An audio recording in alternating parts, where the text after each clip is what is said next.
خوب ببینید هر زنی بخواهد به خانه شوهرش برود میخواد که بالاخره از خودش یه چیزی نشون بده، یه جهیزیه‌ای نشون بده که من اومدم در خانه شما این مسائل را آوردم.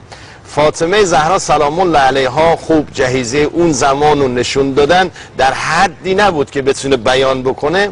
فاطمه میاد اینجا مقام معنوی خودش رو میخواد به علی نشون بده.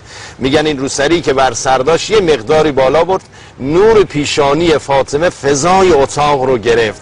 خوب علی علیه السلام هم در مقابل میگن که بیاد به اصطلاح از معنویت خودش هم نشون بده، یه مقدار امامهش رو بالا گرفت.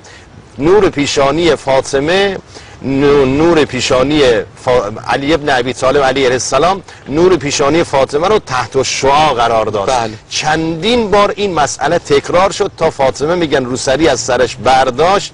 امام میخواست امامه رو از سرش برداره، یه وقت پیغمبر خدا دست علی رو میگیرد، میگه علی جان دیگه امامه رو از سرت بر ندار، اگر برداری نور سر شما به عرش اعلا خواهد رفت الله اکبر. و فاطمه من در اینجا شرمنده می شود. بسیار خوب.